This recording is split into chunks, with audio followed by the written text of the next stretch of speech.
what we're going to talk about today. We're going to start out with a little bit, because the description talked about hiring problems.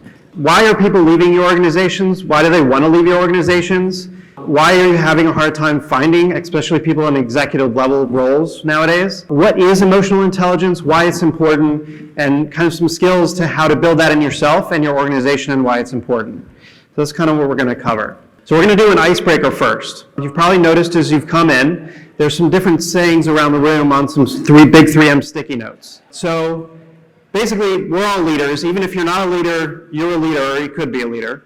Even if you don't know it, you probably are, and people listen to things that you say. And every word that comes out of your mouth is very important. So I am a leader who, right? So I've got these 5 different sayings, and they're around the room. So I'm a leader who is inspirational and charismatic. That's over here, thank you. I am a leader on this wall back here who is a committed humanitarian that makes sure everyone is in harmony. I am a leader who strives for perfection, beauty, and morality. I'm a leader who is articulate, wise, and emulates and encourages introspection. And I'm a leader who is a bold visionary pushing to conquer new challenges and drive success. So these all may speak to you, but one of them may speak to you more than another.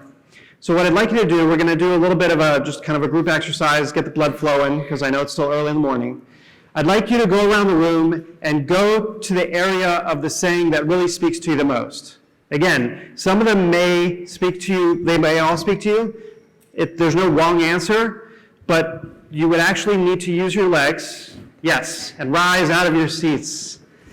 And go find a saying that really speaks to you the most. Once we kind of get in those groups, we'll come back together. If you don't want to participate, that's fine. You can just observe. I don't mean to make you do something. The 4 sayings are all around: bold, visionary, inspirational, charismatic, committed humanitarian, perfection, beauty. Yoda is over there. Wise, quiet, introspective. So you've kind of picked one that really speaks to you. Who really feels very strongly about the one they're standing next to? Yeah, I know you do. Okay. Who kind of feels like, yeah, all of these are important at different times? Yeah. Of course, bunch of A personalities, city managers, of course.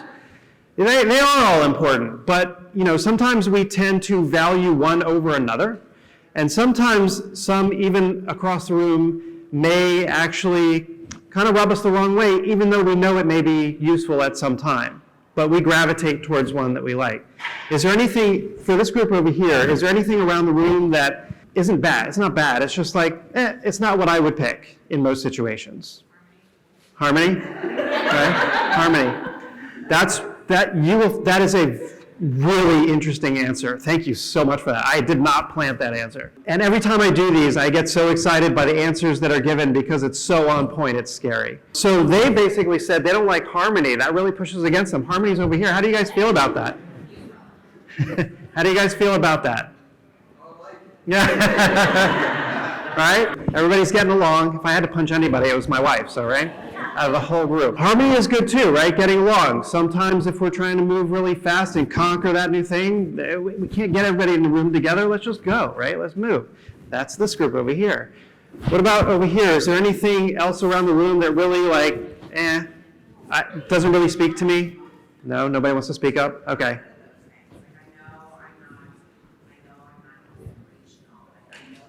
Okay. Okay. So she was saying over here, she knows she's not inspirational. It's not a bad thing, right? Just not me. It's not something that I would find natural to yourself, easy to do, right? The fire people, sorry, I gave some away. Over here. The perfectionists are annoying. Perfectionists are annoying. That's not very nice.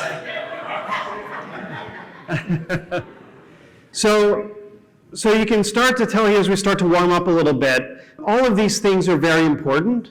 All of these things may be useful at a different time in dealing with a council, dealing with our department directors, dealing with the public. Each situation calls for something different, and each situation, each area and the way you're a leader has its strengths. Maybe if you do too much of it, may have its weaknesses, but it's all very important. But at the same time, our natural tendency may be towards one or the other, And actually, something across the room from us may feel unnatural. And so part of the challenge is, how do you come together in yourself or recognize those strengths in others that maybe you can utilize or you can draw from someone else and emulate them, even in a situation that doesn't make you feel comfortable, but you know makes other people feel comfortable. So we'll talk a little bit more about that today. So please go ahead and take your seats, and we'll continue. If as you're coming in, if you have not taken the 5 archetypes assessment online, there are some paper assessments in the back. Feel free to go ahead and fill that out. It shouldn't take too long. You'll get a little bit more out of today, and you can always take it online later. So hiring issues. Why are we having hiring issues? So Forbes Magazine had a bunch of really interesting articles, and in other sessions that I've been at this week already, I've heard a lot of these same issues, so it really resonates. It's very interesting. They did some studies, and they highlighted some studies that found about 30% of people in organizations don't even want to be there. They feel stuck. And some of the reasons they don't want to be there, when they did some surveys, number 1 was toxic company culture at like 62%. Number 2 was low salary. We've got poor management, lack of healthy work-life boundaries, and not allowing remote work. And this was done kind of like towards the end of the pandemic, when people were still really, I still want this. I still want this as a benefit. So that's why that's probably there. This probably wouldn't have been there maybe 3 or 4 years ago. But if you look at that, 2 or 3 of those things really relate to emotional intelligence. One of them relates to money. So you can see right there, emotional intelligence is something that's very important to make sure we have a good workforce. We can attract people, we can keep them there and keep them engaged, make them feel happy. So another study is, talked about, does your organization need to evolve its EQ? So EQ, EI, interchangeable in terms of emotional intelligence. We'll talk about the definition of emotional intelligence in a moment. But if you see high turnover rate, stress-induced sickness, right? Mental health days, backstabbing, gossip, communication gaps, meaning you say something and you think you know exactly what you communicated and that person has no idea what you said and they do the exact opposite thing, that's a lack of emotional intelligence. Employees having a good and bad work attitudes. If you ascribe a good and bad work attitude to a lot of employees, again, that's an emotional intelligence thing, a communication thing between 2 people. It may not necessarily be that they are good or bad people, right? They're just situations that they're going through. So once these people leave, if they have the means and they leave the organization, now you're trying to hire back, especially, let's say, at the executive level, department director, city manager, whatever. Here's the problem, and I'm sure you've probably seen this. There were about 74 million baby boomers. I saw like a million different studies. They all had different numbers, so I just picked one. So they're between the ages of 59 and 77 right now. The average age of an executive in the United States is between 50 and 60 years old. So the baby boomers are starting to phase out, and the Gen Xers are starting to fill that void.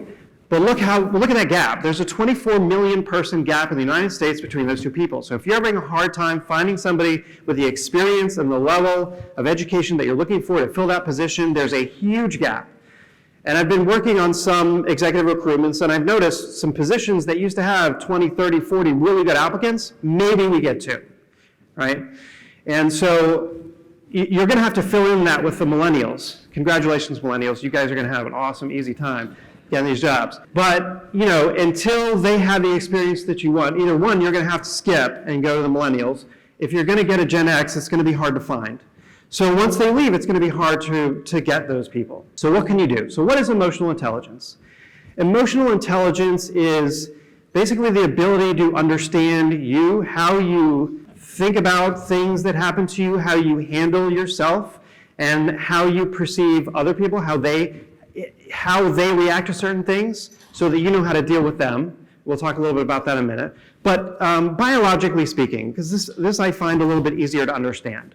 Biologically speaking, we have no choice but to experience things emotionally before we experience them rationally. Every human being in the entire planet, I don't care where you're from.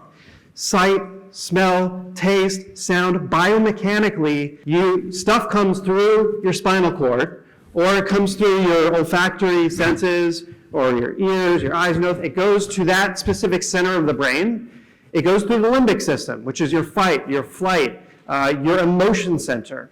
Then, after that, it finally goes to your prefrontal cortex. This is where your rational part of your brain is.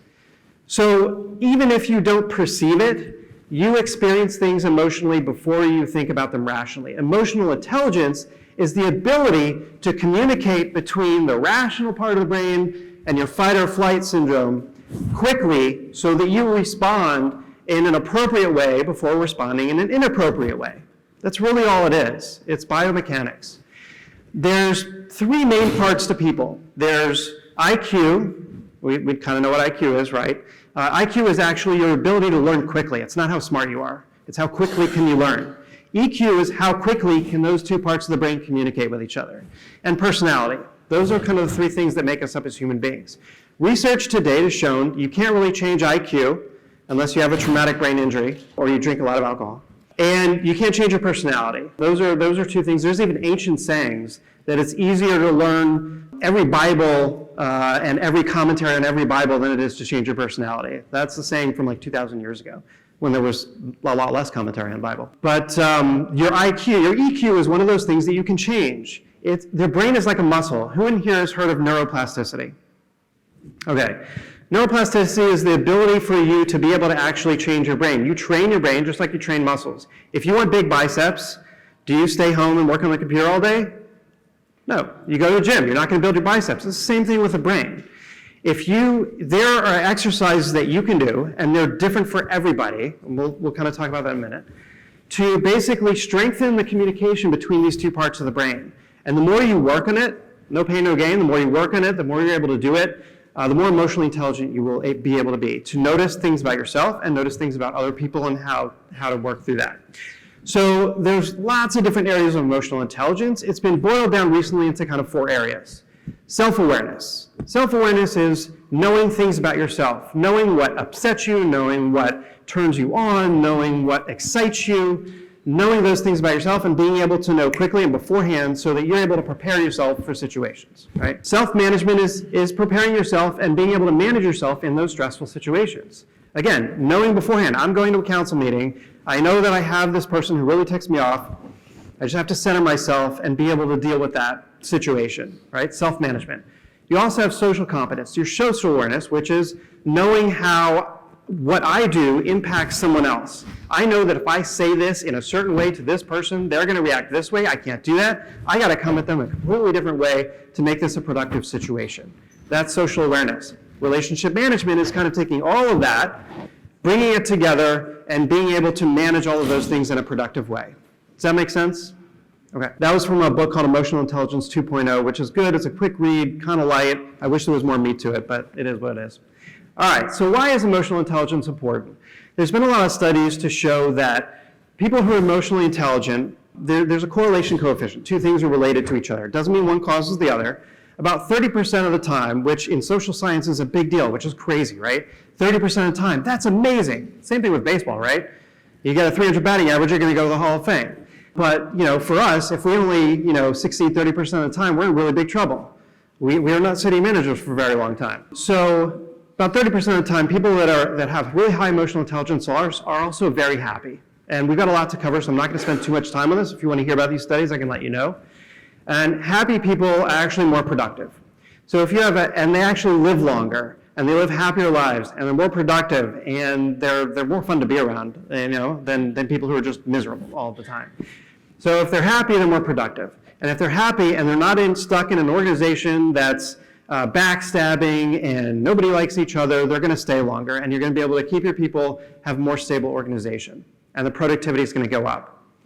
So we're going to get into the 5 archetypes. 5 archetypes is an area of an emotional intelligence that kind of wraps all this stuff together, and it's based on traditional Chinese medicine and epigenetics and neuroplasticity. Epigenetics, does anybody here know what epigenetics is?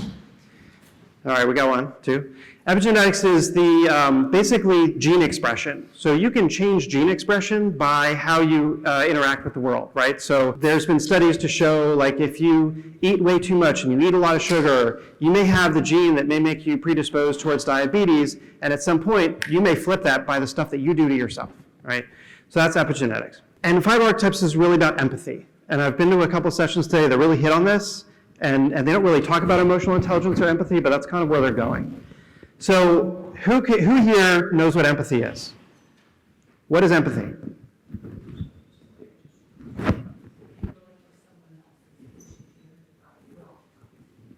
Empathizing with someone else's issues. Yeah? The ability to see every situation, put yourself in their shoes, kind of see from the perspective. Yeah, the ability to see it from their perspective, put yourself in their shoes and really understand it, which is different from sympathy, right? Sympathy is like, oh man, I feel bad for you. But I can't imagine what you're going through. I can't put myself in that situation. I've never been there. I never will be there. Empathy is kind of that next step. But I'm going to give you a couple of different parts of empathy that people don't really talk about. So the first part of it, and I never memorize this, so I have to do this, I apologize. First part of empathy is being able to give somebody what they need, right? Being able to give them what they need, but you can't do that unless you heal yourself first. Imagine you're stressed out, you didn't get enough sleep, you didn't get enough to eat, just you're going through a horrible situation, and somebody needs your help. You are not going to be able to be there for them. You have to take care of yourself first before you're able to take care of someone else. Anybody here, we all do emergency management, right? What's one of the first things you learn? You have to be safe before you can make sure everybody else is safe. It's the same thing. Empathy is the same way. Identify and understand what someone else is feeling, right? Social awareness. I need to be able to identify what they're feeling. This is really important. The ability to leave your preconceived notions at the door before helping somebody else. Who's heard that saying, treat everybody else as you would want to be treated, right? Great saying, right? Wrong. Sorry. It works about 20% of the time because everybody's so different. If you came at somebody the way you would want somebody to come at you, you're failing 80% of the time. Now, part of that time, it's somebody who's maybe kind of like you, maybe it's not so bad, but as we saw, there were some different ways of being, like I really feel like this over here, I don't really feel like that over there, and if somebody approached you from this way of seeing the world, it would actually physically harm you. There was a session the other day about being empathetic, and we actually go through harm. We feel pain when somebody comes at us a way that they don't even realize they're coming at us, differently than the way we see things, and it causes harm. We're not really able to respond. And then the other thing is know what they need to feel safe. So if you only know what you need to feel safe, how do you come at somebody else if you don't know what they need to feel safe? And that's part of what the 5 archetypes is all about. So I'd like you to do something. We're going to do a little empathy exercise. If you feel comfortable, close your eyes. If not, that's fine. But I want you to think of a time where you were going through a situation with a person who didn't make you feel seen, they didn't make you feel heard, they didn't dignify you, they didn't honor you, they didn't make you feel respected. Pull up that situation or that experience. Now, what did you think about in that specific situation? What did you feel physically? What did you believe about yourself? And what choices did you believe were not safe to make in that instance? Okay, so you probably have one. We've all been there. Now let that experience go, and then think about the opposite. Think about a time in a situation where somebody dignified you. They were compassionate. They were empathetic. They honored who you were and what you believed. Now, how did that make you feel physically? What did you believe about yourself? What did you believe was a decision that you could make in that instance and be good and go along with that? So keep that in your mind, and we're going to come back to that later. Okay, so what is this 5 archetypes? 5 archetypes is a system for how to grow in the face of challenge. Right? We just talked about how did you feel? Could you grow in the face of challenge? When you didn't feel dignified or respected, it's very hard to grow in the face of challenge. So how do you take that situation and be able to use that? Because when we feel uncomfortable, when we feel challenged and upset, it's an opportunity for us to actually grow. It's our body telling us that there's something here we need to learn, there's something here we need to get past. It's not something to skip over and just move to the next thing and try to protect ourselves and just forget it. Right? It's an opportunity for us to grow and learn. So what 5 archetypes is and what it isn't. It is not a personality assessment, although it seems like it. It is a tool to bring people together. It's a tool for empathy. It can be used as a self-care regimen, actually, just like physically. How do I take care of myself? It's not meant to drive people apart. It's not meant to put people in boxes. It's not meant to ascribe meaning to personalities. It's not meant to say this is bad and this is good. right? Some people have a tendency to do that when they're joking around. It's meant to bring people together to understand, oh, I understand now why I'm having this problem with this relationship. Now I know how to approach this person with empathy. And I said before, it's based on traditional Chinese medicine and some other things, not really based on, it's a little bit mixed with 20th century medicine, but not as much. So obviously 5 archetypes and the 5 archetypes. So the wood archetype is their gifts are movement and speed and goals and objectives and freedom and conquering challenges and moving forward. But under stress, they can feel restriction. We don't like to be in a box. We don't like boundaries. We like to just keep moving. We might avoid challenges if we might not win. Like for example, we're going to Topgolf tonight. Oh, I suck at golf. People are like, don't you want to play golf? Don't you want to get better? I'm like, no, I know I suck. Why would I want to do it? We can be seen as intolerant, impatient. We can be seen as a bully if we're stressed out. Fire is passionate and radiant. They're optimistic and playful. They're intuitive. They seek connection. They love eye contact. This is very interesting. I was in the session the other day. They talked about eye contact. Eye contact actually hurts some people. And we value that as a society. It's like, oh, we were in an interview, they didn't make any eye contact. Well, guess what? There's some people in the room who eye contact actually is painful for them, but they have amazing gifts that a lot of us don't have. And if we just throw the baby out with the bathwater, we are leaving that to the side and we're missing a lot of stuff in our organization. Under stress, fire people can feel disconnected from others. They fear disconnection. They think sad is bad. And they like to be busy. They can get bored very easily. My son is very high fire. We get in the car. We have not pulled out of the driveway. He goes, I'm bored. I'm like, oh my God, kill me now. Earth archetype, earth, team player, harmony. They want to make sure everybody has what they need.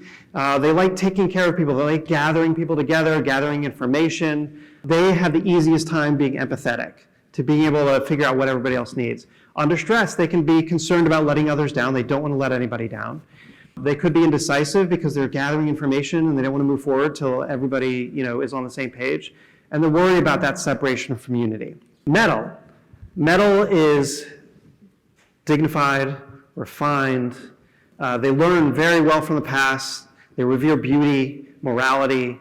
They seek order out of chaos, as well as Earth does that. Under stress, metal people, we can get stuck in details. We can believe that making a mistake is bad and prone to disappointment because not everything is always perfect. Water. Water seeks knowledge and understanding. They are very self-sufficient. My daughter is very high water. And if I ever ask her if she needs help with her homework, she's like, why, do you think I'm stupid? I'm like, no, I'm just trying to help out. Right? But she likes hiding in her room. She likes hiding in her closet in her room. She doesn't like to be around people. She's very shy. She can come off very shy. She doesn't like eye contact too much. And, under stress, they can be withdrawn, seem absent-minded. Rebuffs help even when needed. I think I threw that one there because that's exactly what she's like to me. So I know this looks like a pentagram. I promise it's not. But when somebody... I did this about a month ago with a group, and somebody was really upset because they're like, the Wiccans in the room are going to be really pissed that you put that up there. So I'd like to point out that they actually angles are not touching, so it's not actually a 5-pointed star. They're actually arrows. And I can't get too much in this. We're going to do some other group work here. But before we do, again, I mean, we spent 6 months kind of really digging into this, so I don't have too much time to talk about it. But I've put these things around the room for a reason in the order that I did, because it matches this. So your primary, if you've taken the assessment, there's some back there. If you take it online, it gives you a percentage. We're all made up of all of these things. If you look at the DISC assessment, you look at Myers-Briggs, there's a lot of separateness there. I'm this, I'm not that. You're this, you're not that. 5 archetypes from traditional Chinese medicine standpoint and just nature in general, we are everything. You need everything to survive. So you don't have 0% of everything. You don't have 100% of anything. You're all of these things, just in different amounts. Your primary, whatever your primary is, generally stays your primary over your entire lifetime. And that's where you go, that's your superpower, but it's also your greatest weakness, because that's where we go under stress. And we tend to overvalue the things that we value versus the other things. And if we get in balance, we can kind of get past that. And that's where the empathy comes through. But it's really complex in that, so, wood, it's got it pointing to earth. Wood really disrupts earth. If you think about wood, wood is about fast, move, let's go. We heard it here. I swear I didn't plant those people and those answers. Like, I don't really like that one over there. That's too much unity stuff going on. Like, kumbaya, save the world. I just need to go and get my stuff done, right? Earth people, their sympathy disrupts water's alone time. Water likes to be alone. I don't want to be around people. So, I actually have a hard time asking water people to participate because sometimes they're the people that don't like to come to the staff meetings. I'll just do them, you just send me what you talk about, I'll do it on my own, right? Water, the stillness of water extinguishes the joy and the fire of fire, right? And fire disrupts the order of metal. And we're going to see this. And metal disrupts wood. We don't like being put in a box. We don't like rules and regulations, to a certain extent. And when I say this, I'm talking in extremes for you to kind of understand. If you take the assessment, you're pretty much balanced all the way across. You can see yourselves in all of these things. If you are very high in one thing and very low in some other things, you may really be latching on to some of the stuff that I'm talking about and really identify with some of that stuff. But I'm trying to really point out where you can hurt other people. So we're going to do something here. So if you've taken the online assessment, whatever your highest is, whatever your primary is, whatever your highest score was, I want you to go to that area of the room. I'll tell you where to go in a second, but you probably already know. If you took the paper assessment when you came in, whatever you had the most, score in, go to that area of the room. So wood is over here, fire is over here, earth is back there, metal is back there, and water's over here. If you don't want to participate, you can just sit where you are. That's fine too. Okay, flip this over. Wood is here. Fire is there. You can feel free to take off the first page. Earth, metal, water. So I had a question if there were any more paper assessments. If there's none in the back, that means no. But if you have not taken the assessment, it's okay, you can still get a lot out of this. I would go to the area of the room that speaks the most to you. As we were describing those personality types, there's no wrong answer. And as we go through this exercise, if you feel you're in the wrong place, you want to move to another, that's fine too. You can emigrate. All right. So we're going to see this in action. So what I'd like you to do as a group, and I apologize in advance for those water people who don't like working in a group or participating at all. I truly don't mean to pain you. If you do not want to participate, I'm fine with that. I can pretend. I'm somewhat of a bad actor. So what I'd like you to do in your group, as much as possible, I would like you to pretend you're a boss. Let's just, if you've got a council, just pretend it's one person. You had a project to do in 2 weeks. Unfortunately, it's now 1 week. And you have to get it done. So as a group, I'd like you to talk about if you had a boss that was coming to you to tell you that news, how would you want them to approach you to make you feel dignified and seen and heard and like you could conquer that task and get it done without any ease or any problem or a lot less stress? 2 weeks, now you have one. How would you want somebody to approach you? Okay? So before we start doing that, discuss that as a group and then come up with what you would want to say. And then we'll get back together in a minute or two. Go ahead. All right. I know you guys are probably getting to an answer for your group. I know we've got some large groups. Does everybody have kind of an idea of how you'd like to be approached? I'll start with the wood. Do you guys have an idea about how you'd like to be approached? Yeah. Were you done like within 5 seconds? Yeah, I figured. That's wood. Wood's all about speed. Does everybody else kind of have an idea of how they would like to be approached? Water's going to think about it for about another day or two, but that's fine. All right. The other thing that I'd like you guys to do is, it's going to be hard in some of the larger groups, figure out, because a lot of you didn't take the online assessment, somebody took the paper, some of you don't know. Try to figure out in your group who has the highest of each. So who's the highest wood? Who's the highest fire? Who's the highest earth, metal, and water? All right. So who had the highest wood but kind of lowest earth? He has pretty high earth. Who has the lowest earth? Highest wood, lowest earth. 56 earth? What was your wood? 63. Does anybody else here have a lower score than that for earth? 61? Okay, and your earth, your wood was pretty high. Can I borrow you for a second? I talked to you about this last night, so don't disappoint me. All right, so what I'd like you to do, again, we talked about how the archetypes kind of push against each other, right? So let's see this in action a little bit. What I'd like you to do is, in your own words, you're now the boss of this group over here. Tell them that they had a project that was due in 2 weeks, it's due in 1 week, we got to get it done. What would you say to them? I'd probably be very straightforward, wouldn't waste a lot of time talking or asking you about your day or anything like that. I'd probably come straight into your office because it's really important for me to just get my point across quickly and move on. And so I'd probably just say, hey, you had 2 weeks to do this, now you have 1. How can I help you? Let me know if you have any questions. And I'd probably explain why, quickly. Quickly. So how? No, take the microphone. Take the microphone. How did that make you feel? I said we probably wouldn't receive that message very well. Okay. Yeah. What about the rest of you guys? Yeah. So for me, if that's your personality, and I know that that's how you normally operate, it wouldn't surprise me because my focus would just be providing the results versus assessing why you delivered it that way. We want to get along. So if you're normally like that, and I work with you on a regular, I think it's okay. Right. It could be better, but I receive it. And that's a very, emotionally intelligent way to look at it. Like, okay, I know she's probably not trying to be mean, but wood people can seem pushy, especially for earth people who want to just get along. Let's ask me about my day first. How was my weekend? Is everybody getting along? Are we together on this? And then one person over here did mention instead of emailing, just come in person. That makes it more personable. Yeah. So I would include that as well. Otherwise, okay. Okay. All right. So yeah. Somebody over here had also talked about having a message that we were going to do this as a team. I had heard that. That was one other thing.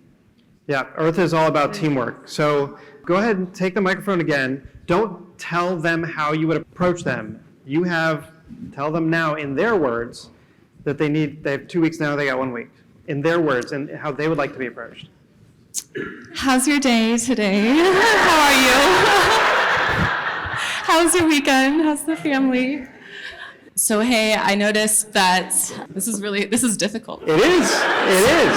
These feelings, emotions. Timelines have changed a little bit. Things have changed in our organization. As a team, we're here to help you. We're here to support you in this change, but we are going to have to adjust timelines a little bit. Please let me know whatever I can do to support you. And if you have any questions, let me know. I don't know. This is hard. Okay. So did that make you feel a little bit more comfortable with the task at hand? Mo better. Go ahead. But I almost felt bad for her because it was very awkward for you. So it made it worse for me. I think I would have rather you said, hey, get this done 2 weeks, that's Yeah. it, period, or 1 week. Right. I felt bad. Yeah. Yes, you're going to feel bad because you want people to feel good. You want people to feel part of the team and loved. And you could see the pain in this exercise of how hard it is for somebody that's primary wood, low earth, to be able to make that community. But did you think she mentioned teamwork, right? Team. She'd asked how your weekend or your day was. That's not something we typically do as wood. It's we need to get this done. See you later, I'm out. Yeah. For us, that is how it is. We don't know that we're seeming like a bully because we're just trying to get to that next thing. We don't mean to be mean, and we don't even know we're doing it. So that emotional intelligence comes in and knowing, okay, if I know I've got an earth person, I know I need to center myself, I need to balance myself, it's gonna be hard for me to do it. How do I approach that person to make them feel seen and heard and loved and give them the respect that they're due that may not be exactly how I would see the world, but will make them feel much better about the task at hand. So thank you very much. That was great. All right. So whose highest earth, lowest was water? Yeah. Whose highest earth? Everybody's probably at low water. Highest earth. What was your earth score? Do you know? What was your earth score? 75, okay. And did you have low water? Yes. Okay. Are you okay participating? Are you okay participating? Okay, come on. In your own words, and speak to the microphone, do the same thing, how you would want to be approached. Go to the water people and tell them that they've got, 1 week instead of 2. Okay, hi, how are you today? Did you have a nice weekend? Are you enjoying your time here? Yes. So I know that we had 2 weeks to complete this project, and now we're a week away, and I wanted to know how I can help you. And I just want you to know that I believe in you, and I know we're gonna get this done, but how can I help you to get this done? Anybody want to respond? Well, first of all, it's kind of easy, I think, and I think everybody agreed here. First of all, that's the truth, and that's kind of in the thing. So I think everybody here just kind of agreed, okay, it is what it is. We've got to do it. There's another element of there of self-sufficiency, which means we kind of know what our strengths are and what we can do. We've already realized that, the truth has been given, and the fact is we're self-sufficient. We know how to do it. And basically at that point, it's kind of like that bottom thing, needs time alone. Just let me start doing the work. And I appreciate you wanting to know how my weekend was, and it was great. I hope yours was too. But bottom line is I got work to do in a week now that I did have 2 weeks. So I'll see you later. Appreciate it. So I don't know if you pay attention to the physical details too. I don't know if you guys noticed, but some of the group was physically backing up while she was talking. You see it? They were, they were it was kind of uncomfortable. It was like, she's getting kind of close. My personal space is this entire room. You guys all need to leave. So, but yeah, they're all about truth and the stuff that you mentioned about, we've got this, we're self-sufficient, we don't need to work as a team, leave me alone, I know what I need to do, and I'll get back to you if I have any issues. And so try again from maybe their perspective, don't look them in the eye, give them some space. They probably don't need to tell you how their weekend was, but try it from a water perspective of saying what needs to be said. Okay, guys, I know that you know what you're doing, and we're a week away from completing the project. So I believe in you, and I know you're gonna get this done. I'll leave you to yourselves, and just let me know when you're done. How did that feel? She was looking at, But there's some seriousness in that too, right? Yeah? So remember I said before, there are some people who really get uncomfortable with eye contact. Water people are very uncomfortable with eye contact. Sometimes you'll find a lot of people who are autistic are very heavy water. They do not like eye contact. They don't like being around a ton of people, around a lot of noise. So this assessment actually was, one of the reasons it was created was to help families, especially with people with disabilities, kind of realize how they need to interact in the world and have more empathy. So that was a good observation. I appreciate that. Thank you so much. This group. Who has the highest water, lowest fire? No, I came in late, I didn't take the assessment. Okay. I'm good. I can do I it. just had the smallest group, I apologize if you guys don't want to participate in this part of the section. I'm fine with that. No, I can do that. Okay. But there were some people who were nodding like, please don't make me get up and talk in front of anybody. So if you wouldn't mind, in your own words, go over to the fire people and tell them that they have, a week instead of 2. Okay, guys, got something I need to let you know. We had an assignment that was due in 2 weeks. That assignment's been pushed up a week, so it's something you need to get on. We got to get this assignment done. I know you probably didn't expect that it was going to need to be done that much quicker, but we moved it up to the priority list. So it has to be done, pretty much no exceptions to it. So we've got a week to do it, so appreciate it and hope you jump in. Thanks a lot. Okay. How did that make you guys feel? Too long-winded for me. Just tell us, get it done. How about anybody who's high in fire? How did you guys feel? Somebody's really high in fire. I would just want you to tell me exactly what you want and tell me as quickly as possible so I can get to work. Are you high in other things too? No, Oh, interesting. it's fine. Actually, you did a great job, especially for a water person. See how close he's standing to the fire people? High water person would probably just send a short email and never want to see anybody face to face. So, the fact that you came all the way over here and were amidst, in this group, it was really good. But people that may be on each end of the spectrum may have a really hard time kind of communicating this with each other because they're going to come out from completely different directions, as we're saying. But I think you may be kind of balancing some of the other things. Was it easier for you to come over and kind of talk about? Yeah, okay. Thank you very much, I appreciate it. All right, high fire, low metal? You don't know? We only have two that actually. You just took it? Is anybody, high fire. Anybody low metal? Who's like the most charismatic out of this entire group? It's Jill.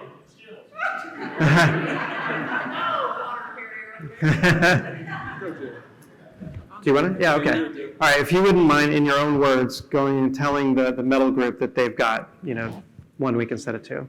Okay. Yeah.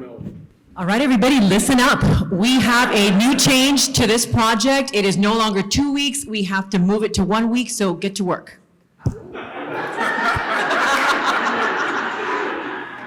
All right. If you wouldn't mind passing the microphone over there, how did that make you guys feel? It was succinct, but she was a little too bubbly. She was a little too bubbly? What does that make you feel when people are really bubbly and excited and energetic in front of you? How does that make you feel? Like it's fake enthusiasm. Like it's fake enthusiasm? If she was over here like, hey, it's gonna be great, it's gonna be so much fun, we're gonna have a great time, we're gonna get it done. Get over it. Yeah, a little kind of like, Bob's car sales, like, oh, I don't know, trust that guy. Snake oil salesman. Yeah. So how would you want to be approached? Straight to the point.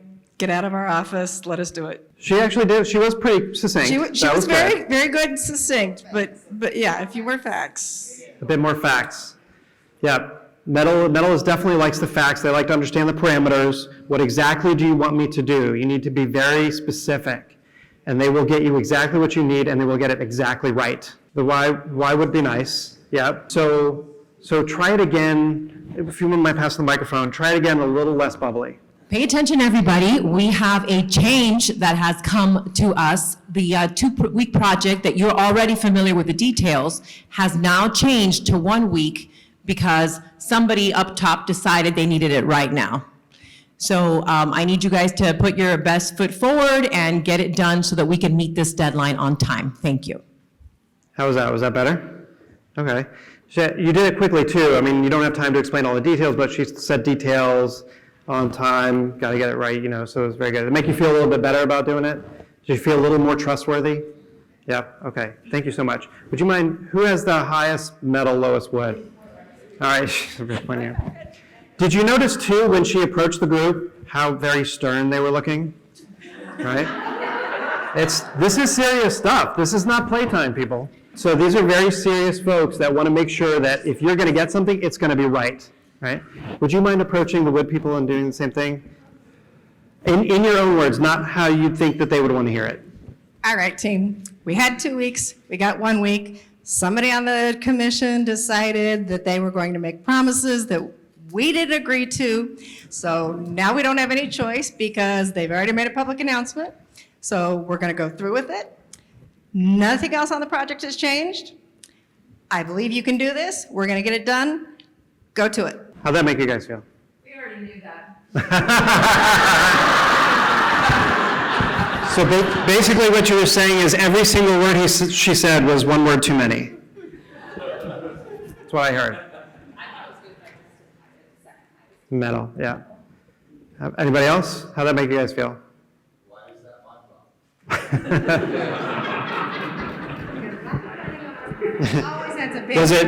fault? Was it too long, too short? Did you need more information or less?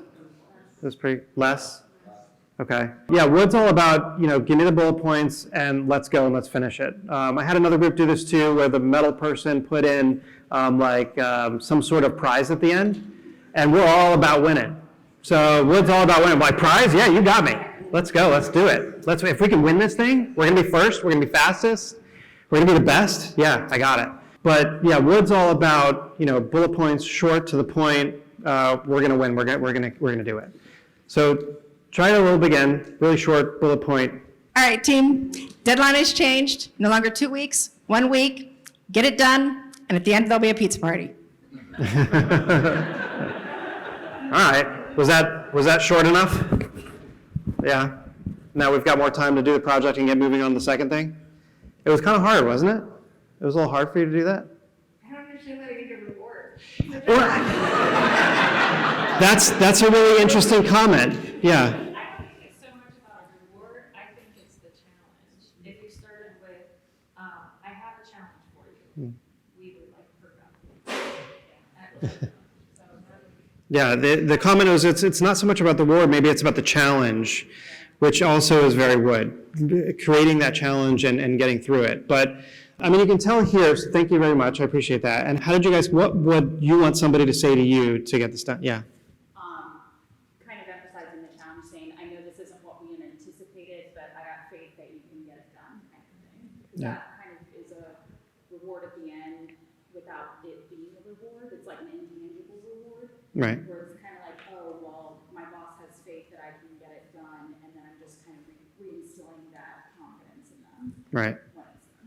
Yeah. Opening Sorry. up, like we talked about, look, I'll provide you all the resources you need, additional staff, whatever you need to get this done. And that's kind of the reward in essence, if we're used to operating separately on our own, but I mean, I think we're all look at building teams, but I mean, that's kind of a reward to say, look, whatever you need, you know, we'll make it happen. And that's a very Wood statement, even without even thinking about it, because Wood does not like obstacles. If you tell me to do something, you give me no resources to do it, that's an obstacle. I don't like obstacles. Now, I'll figure out a way to get it done, but I'd rather have every resource at my fingertips to get it done and get it done quick. Or you can say, 5 people said you couldn't get this done. That's a challenge. That's a challenge. When I was a kid, my principal told me, like, you'll never make it to the major leagues. He was totally right. Right? I'm 5'6". I can't throw faster than 50 miles an hour without putting a bunch of effort into it. But I went out to the backyard and I practiced hitting a baseball every day for hours and hours and hours because he told me I couldn't do it. Right? Yeah. Don't tell Wood people tell people Wood they can't do it. Yeah, we'll do it. So thank you very much. I appreciate that. So I don't know if you guys can see that if you're, kind of imbalanced a little bit, it's very hard to communicate with somebody who doesn't see the world from your perspective. It actually can create, we've seen visible pain, and we can empathize with that person in the different areas, even though we can't empathize maybe with that specific situation. You can see the pain in how there's the communication there. So being able to understand how you see the world, being able to understand how other people see the world, and knowing what they need to feel safe, their needs for safety, if you can create that safety in yourself and in the organization, the people that you work with, the people that you work for, you kind of lose all of this stuff. We spend about 90% of our energy making stuff up in our mind, right? How many times have you been through a tough situation and you spend night after night after night going through what other people are doing to scheme behind your back to make your world a living hell? And none of that is true, but we spend so much energy doing it. And if we could realize, oh, that person's not trying to be pushy, that person's not trying to keep me from doing what I'm doing because it has to be perfect, because they're trying to be mean to me, that's just how they see the world. They don't understand I see it differently. How do I approach them to make them feel safe? And maybe how do I get them to understand how I need to feel safe so that all that angst is gone? Thank you guys so much. You can sit down. I really appreciate your interaction. So I want you to go back. What do we have? Yeah, 15 minutes left. Great. I want you to go back to the beginning of the session when we talked about that situation in which someone made you feel unheard, unseen, angry, upset, undignified. Think about that situation.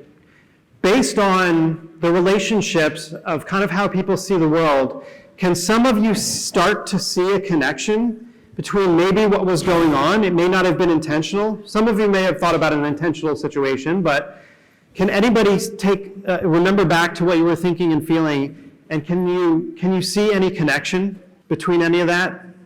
Was it a situation where you were wood and somebody was metal, or somebody was being fire and you were metal, or vice versa? Can you start to see some of those connections at all? Not at all. I've completely failed. Thank you so much. I appreciate it. Happy birthday to me. Okay. Well, as you if you start to think about this more and more and more, and as you think about what you hear other people do, see how they are physically, how they interact, you will start to see those connections more and more and more. It's like the more you notice something, the more you learn something, you just start to notice it. Like people, I don't know if you've ever studied like film, right? And you just take that fun college and course in college, like film stuff, and then every time you go see a film, you start to notice those little things that you never noticed before. It's the same thing every time you learn a new skill. The more you kind of think about it, the more you notice it, the more you're able to calm down and get into that quiet. You're able to see these things more. Water people are very good at that calm and quiet. And you noticed how many people were in each of the groups? This was the smallest group, which is usually the case in the United States. We don't value quiet, introspection. We get very uncomfortable with quiet. In other cultures, they value that quiet, that introspection, that truth. And so we need to inject more of that. A lot of the stuff that I read about emotional intelligence and really understanding other people and really providing empathy starts a lot with that reflection and that quiet, that understanding how you feel in certain situations.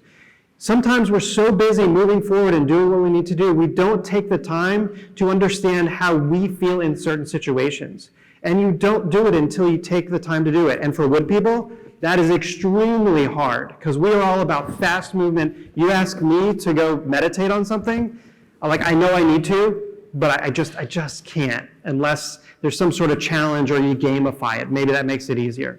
So, solutions. So what is this and what can this be used for? How is this useful to me and my organization? We talked about keeping people there, creating empathy in the workplace. And this works not just in the workplace. It works between, if you can think about, I know some of us were joking about earlier, you and your spouse, or you and your brother and sister, or you and your partner.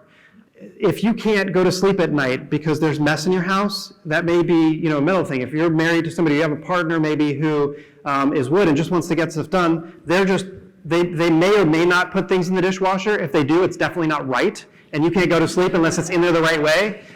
And people were like, Alan, but don't you know it doesn't get cleaned that way? I'm like, I understand, but then you've got to do it again. Doesn't that make you upset? No, I just put it in the same way the second time too. Eventually it'll get cleaned, but I then have time to do something else. That's how I see the world.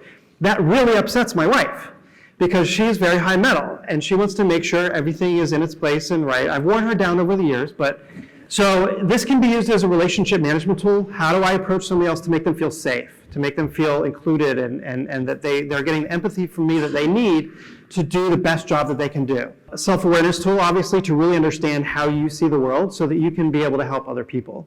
It can be used in onboarding, right? If you've got a bunch of people in a group, it's interesting to see in government. There's a lot of metal in government, especially in your fire, your police, your code enforcement, rules and regulations, right? It just, some kind of jobs really attract certain types of people. Now, that doesn't mean that here's where some of the personality assessments go wrong.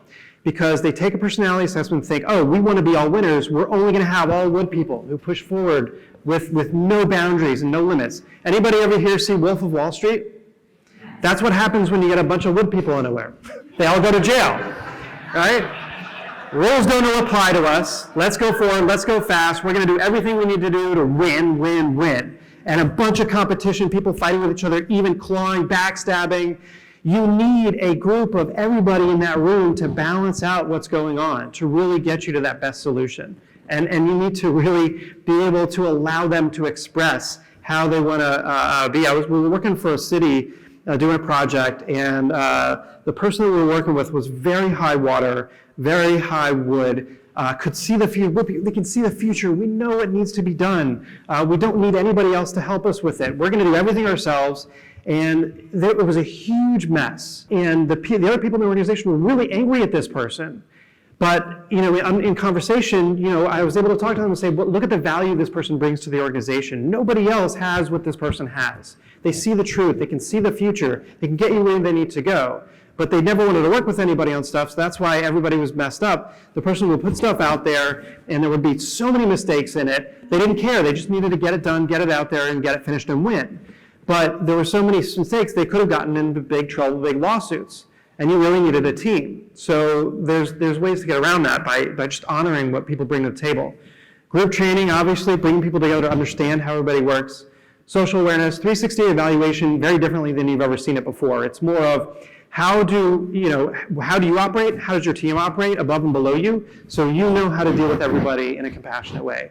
Individual coaching, and even a self-care tool. I kind of talked about that, and you'll see that in a minute. So as I talked about before, the two biggest things I'll leave you with is practice. Perfect practice makes perfect. I heard that from a coach once. So training, right? No pain, no gain. Your brain is a muscle just like anything else. If you don't practice to make yourself more emotionally intelligent, you can wish all you want, it's not going to happen. There's a saying I have from, I'm not going to say it here, but you can talk to me afterwards. Anybody ever see Grumpy Old Men or Grumpier Old Men?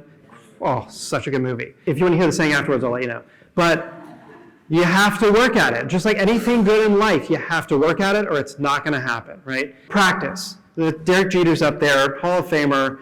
Anybody who is at the top of their game. If you're in the major leagues or minor leagues, you get to the major leagues, do you stop practicing? Heck no. If you are the best actor in the world, do you stop rehearsing or practicing? No, you won't know your lines, you won't know what to do, you won't know how to portray that character. How should what we do, be any different? What we do every day in dealing with, we need highly emotionally intelligent people for doing what we're doing, dealing with these really hard situations with the public, with the elected officials, with our staff, every day. It is so important. If we don't practice, we are not going to get better, and even if we're good at it and we don't keep practicing, we're not going to stay at the top of our game.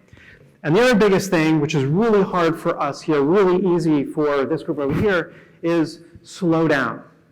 If you can't take the time to notice how you feel about something and how that makes you act or react, you're not going to understand how things upset you or hurt you, or how you're able to balance yourself out to be a better person and to be able to deal with those situations you need to deal with. And there's different ways to do it, and it's really, really complicated, so I can't get into it all now. But if I could slow down and practice, those are the two biggest things. So this is kind of hard to read, but if, in terms of coaching and trying to get somebody, if you're really high in one thing and really low in something else, if I told somebody who was really high in wood and really low in water, you know what, you need to slow down, you need to meditate for 2 hours a day, they would hit me over the head with a stick or something.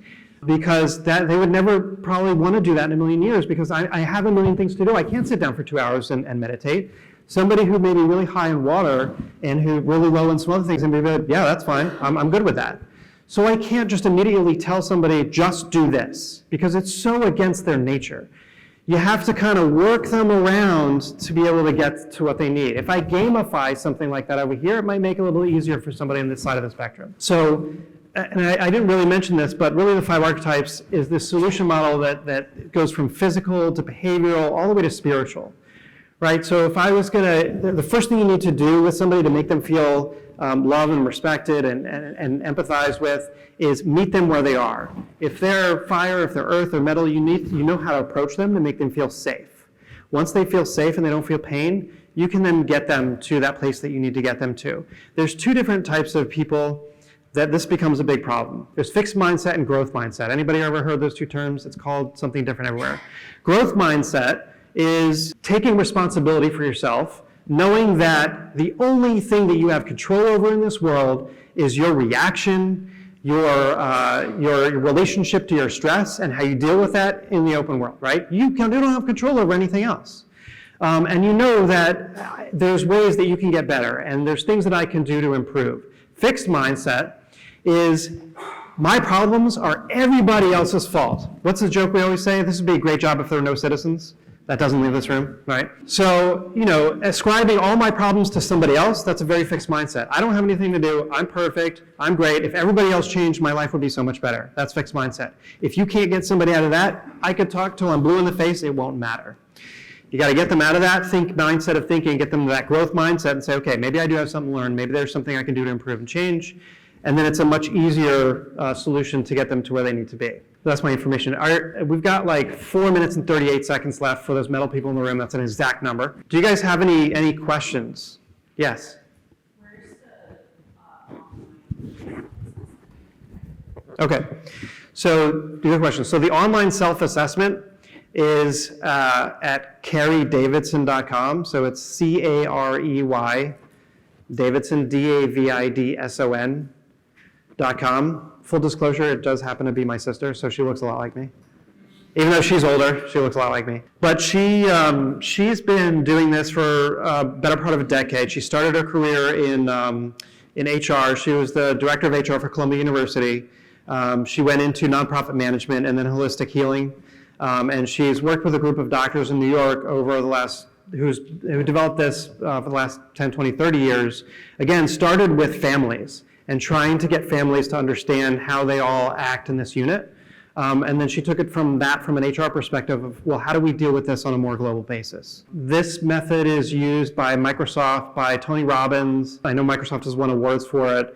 A lot of cities and counties. Every time I work with a city or a county, I use this, even if it has nothing to do with emotional intelligence. Because I'll work with my project manager. If I get them to take the assessment or I ask them a couple of questions, I know how I need to approach them to make them feel safe and make them feel like I can make them successful in whatever they do. It helps tremendously just knowing how people see the world and how you can approach them to make them feel good about themselves and what you're doing. Any other questions? Yes. Is today your birthday? Today is my birthday. Yes. Thank you. Thank you. So out of all the groups, who would initiate a happy birthday song? Fire people? Yeah.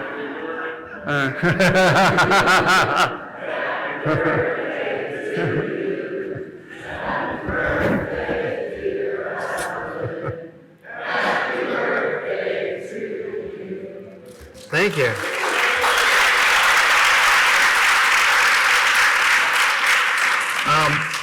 For my birthday present, you can tell me this was awesome, even if you think it sucked. Any other questions? No? I'll be here a little bit. That's with 2 minutes and 5 seconds to spare. I really appreciate your time and attention, and good luck. If you need any help, let me know.